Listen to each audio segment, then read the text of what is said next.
Good Good morning. morning. Yeah. It's December 29th. This is the last Sunday of 2024. And some of us are maybe ready to say, good riddance. To a wonderful year. Uh-huh. And as we think about 2025 coming up this next week, our topic today is trusting the magic of beginnings. Now, we usually don't use the word magic in our teaching because we believe that all answers to prayer are actually uh, scientifically, and by that we mean step by step, a result of our thinking and our affirmative prayers. But there's something to a magic about a new year, a new beginning. And I find that I have been very optimistic about a new year. Just, I couldn't wait. I can't wait for the new year. I'm excited about it. I'm expecting good things. And so my logical self said, what in the world is special? If you didn't know the calendar, you wouldn't know it was a new year. What makes it so different? And so I asked myself that question, am I doing all the projecting? Why am I thinking that there's some magic in the new year? But there really is. And I meditated this morning and asked that question. And I got that the reason it's so special is because the magic is in the mind. All the power is in the mind, is what I heard. All the power is in the mind. So it is going to be optimistic and great if you think it is, and if you expect it, and if that's your intention. I think for me, it was particularly good to think about because I seem to have had a series of unfortunate events since September. And it just seems to have been one thing after another. So it's nice to think about just leaving it behind, having a new beginning with new intentions and excitement and optimism. And we found we found some thoughts by Joyce Rupp, who wrote a book called Out of the Ordinary, and it helped us with this thinking. And these are a series of questions about last year and this year. So the first one is, as you look to the new year before you, what name would you like your New Year's journey to have? What name? Do you want to Hmm. speak to that, Bob? Hmm. Hmm. I didn't know you were going to ask that question. Infinite possibility. Oh, I like Yeah. it. Yeah. Okay. It can have two words. I like Right. that. Well, I'm going to, because I don't spell that well, I make it one word. Right. So, yeah, I think infinite possibility. And I think the magic part that you were talking about earlier, magic is when something happens that we can see, but we can't explain. It doesn't mean it's unexplainable, but it means that our current knowledge or our current wisdom or our current abilities are limited. We can see it happening, but we can't explain it. But I think what happens often is when something happens that we can't explain, we say maybe it didn't happen, as opposed to it happened, but I can't explain it. And so, but it also means that, and I like what you were talking about, it allowing for the magic means I'm willing to allow the good to happen for me in my life that I can't explain how or why it would happen. Unfortunately, what we often do is we set an objective, we set an intention, and then we think we have to make it happen. We do not have the internal technology to make it happen, so then we give up on it. But actually, what's happened is we've given up on the possibility that was already developing, except that since we couldn't make it happen, we decided it couldn't. So Well, we and undo. a good example of that has been, with the haiku art books that Mm, you and Guru Nam have been producing that came to sort of a standstill last year because we couldn't figure out what was going on with the formatting that we were having so much trouble getting the right printed results. And you found a solution to that problem. yeah, and I found a solution with a person who has moved 500 miles away, who I haven't seen in 2 years. And she was on Facebook, so I Facebook messaged her, I have a problem, can you help me with it? And she explained with the changes in technology and the way things are being done that I had to change what I was doing. And so I did. And of course, the result of that is that we solved the problem. The problem was solvable even though I didn't know how. And it wasn't by my own efforts alone that it was able to be solved. And that's sort of an important equation to look at. By yourself, you may not be able to get to what you need done. That doesn't mean it's not doable. It simply means that you need to align yourself with where the supports are. I had an interesting meditation this morning, and I'm going to share it with you, even though it was not all pleasant. And I saw myself in last year, and what I saw for last year was that it was at night in the middle of the ocean, very choppy, and I was treading water. And I thought that's how a lot of last year has felt, like treading water at night in a sea of emotion. So if you were to give last year a name, it would be treading water for Yeah, you? yeah, Interesting. treading water, not drowning, but certainly not swimming. Mhm. What I saw then, when I asked myself, what can we do for the new year? How can this what can I do to have this be the year that I want it to be? And I saw when interesting, a light vest, not a life vest, but a light vest was brought down from the sky and given to me. I wasn't sure it would fit, which is interesting. I struggled to put it on and I got it on. And that light vest suddenly lifted me up. And then I realized I was connected to a light line, like an umbilical cord to the universe. And so I was Ah, being pulled up and nurtured at the same time as I was being lifted up out of the sea. And I thought that's a I nice love that a image. nice idea for the new year.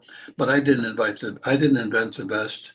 I didn't even invite the best. I simply asked for what can I do? And what I got was I cannot do this by myself. Interesting. So if I think I can do it by myself, I'm welcome to tread water for as long as I'd like. And I think, and a lot of us, and myself, I know for sure, have spent time treading water when we could have simply asked for who has the light vest? Where is the umbilical light that could support me in this process? Because we think we have to do it all by ourselves. We think we should be able to do it by ourselves, but in fact, we're not in this by ourselves. We didn't come here alone. No, we didn't get dropped into the sea where there was no one within reach. We actually put ourselves in the ocean very often without even meaning to. Right. And Guru Nam, that your uh, Author, yeah, well, the author she of the is the most amazing author haiku. of the haikus, and she's so prolific.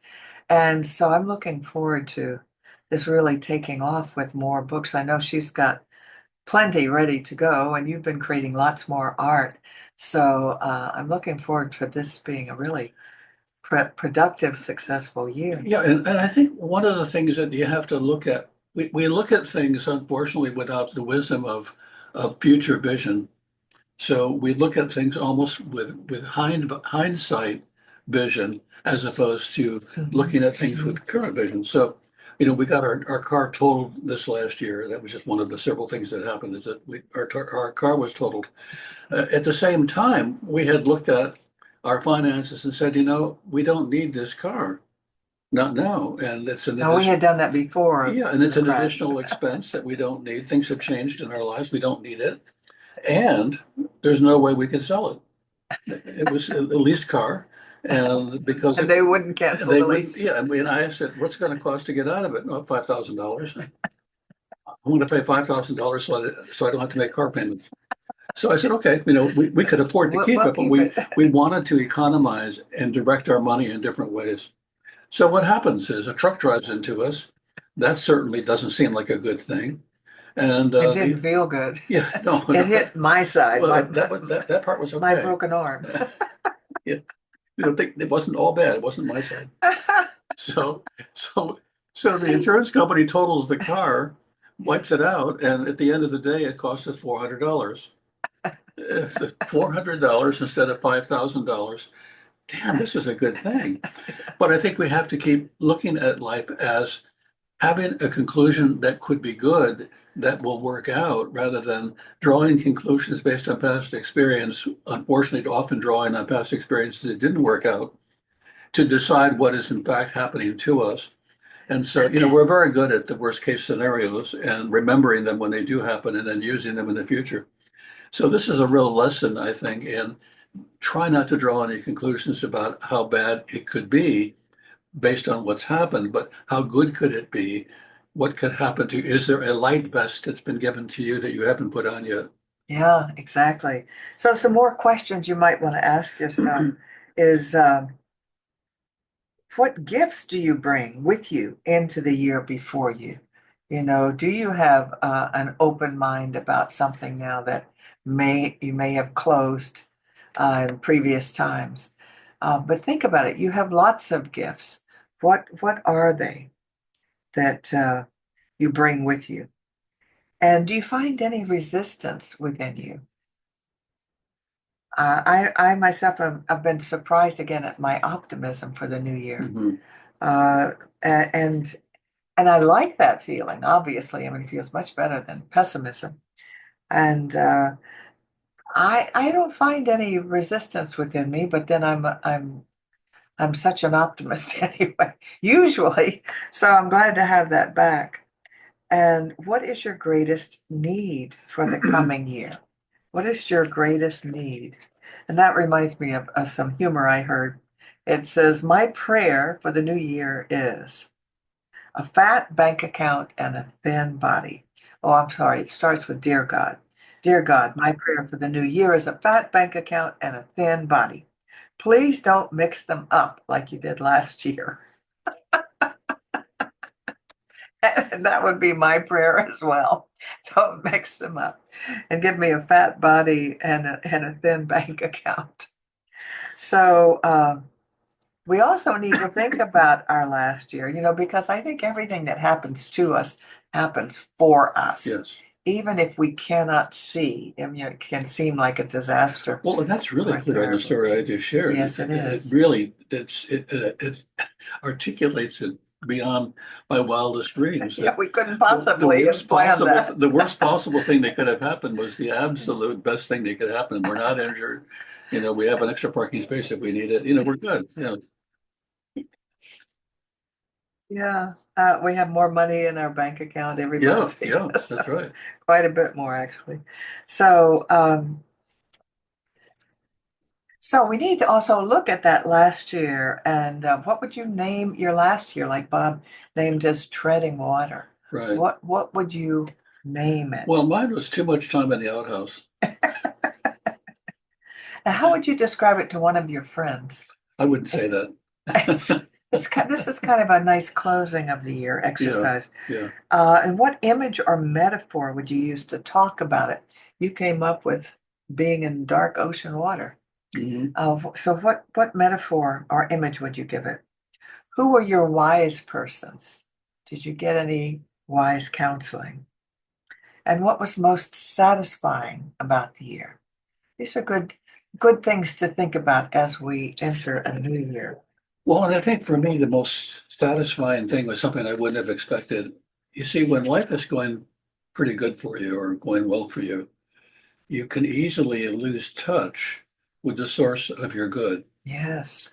And when things were really more difficult than usual, and you're being sick and not knowing how the car situation was going to work out, and there were just a lot of different things happening that were just not things we would want to have in our lives. A lot of physical pain Yeah, a lot of and a physical pain, broken and, shoulder. and I got a sliver, which is almost as bad as your shoulder pain. I didn't know what to do with it. I couldn't talk to you about it because you had your own pain. No, no. So, no. Where I was going with that is that I slowed down my conversation with God. Ah, I slowed it down to give more attention to every word, as if I was really talking to somebody rather than I was doing my, okay, God, this is what I need, this is what I want, this is what I've done, over and out. Thank you very much. And I changed the mechanics of it to a more intimate conversation. And what ended up happening is I felt the love and the warmth and even sometimes the caress of spirit. In fact, at one point, I opened my eyes to see if there was anybody else in the room. and it felt like I had actually been, been hugged. Hugged. Yeah, and I Wow. thought, wow. And then there's several And I times, wasn't there. yeah, that scared me. Uh, but it wasn't as good as your hugs. Okay, right. Ooh, that was close. So, but then, and a couple of times after meditation, I would smell a really beautiful fragrance, like flowers. And I haven't had that happen in a long time. But I realized that in the machinery of daily living, it's easy to make the spiritual things you do part of the machinery rather than an intimate exchange. And when Judith uh, got injured, and broke her arm, and she was really unable to do some of the things that she normally would do, and taking over Like, the. like everything. Okay, I wasn't going to go that far yet. Uh, Here I am brushing her teeth. No, he could do that. But what happened is that it became not me doing more, but us having a more intimate relationship. Mhm. That it invited an intimacy into each other's lives where we could make a difference rather than you do that, I'll do this, we'll get it done. And so I think this year to be watchful for is not to allow the machinery of daily living to make you into a machine for daily living, but Mhm. to allow yourself to be a creative, loving, caring force.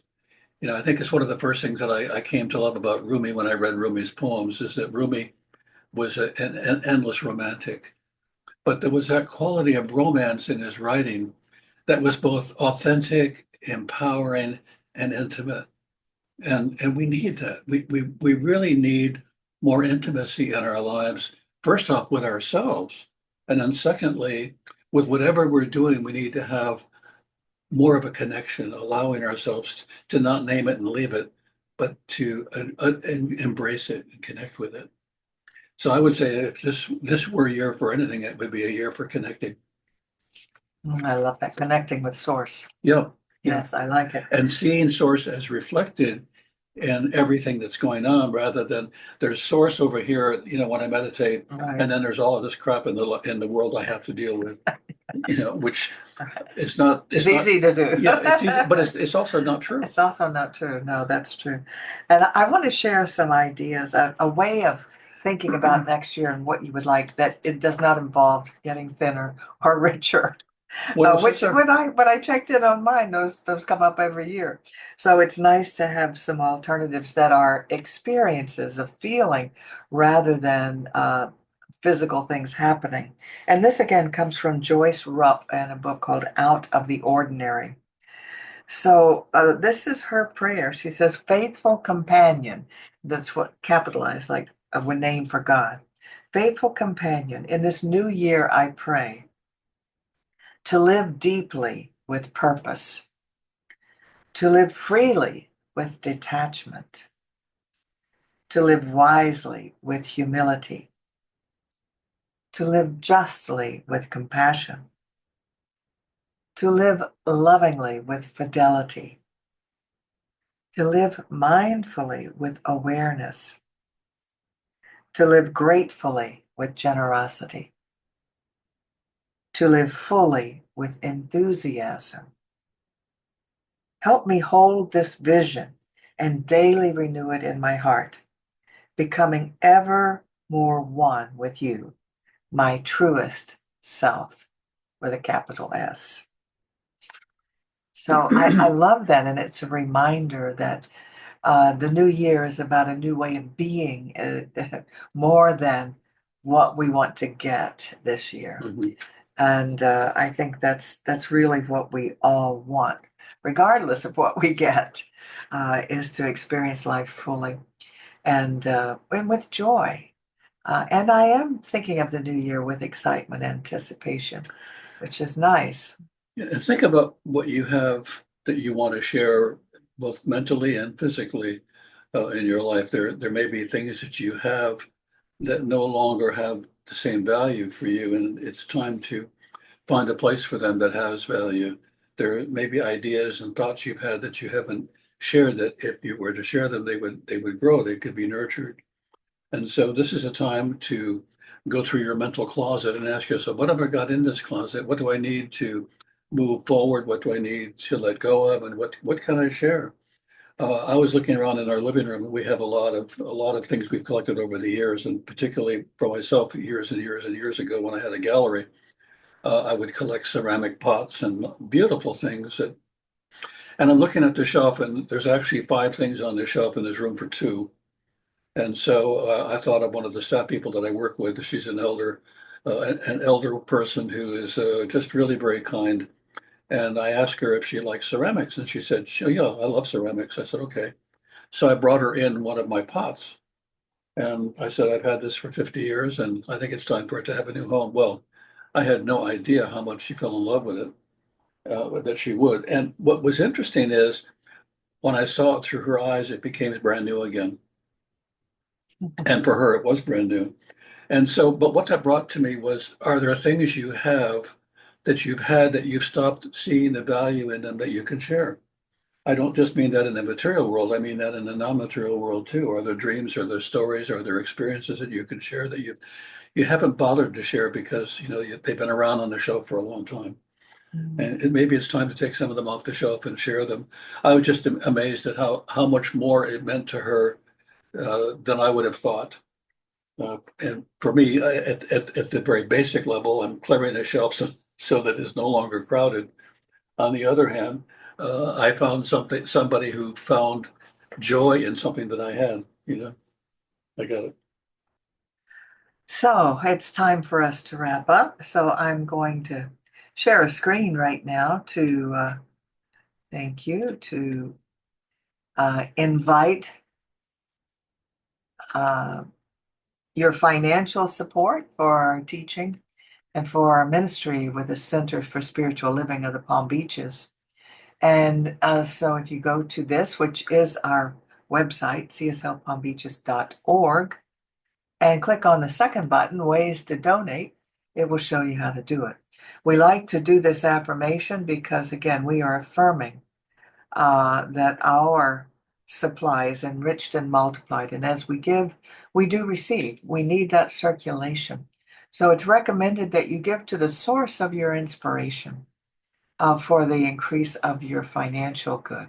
So wherever you find it, uh, be happy in your giving because it's opening up the flow of circulation. So let's say together, my investment today is made with the full realization that God is the source of my supply and returns it to me enriched and multiplied. And so it is.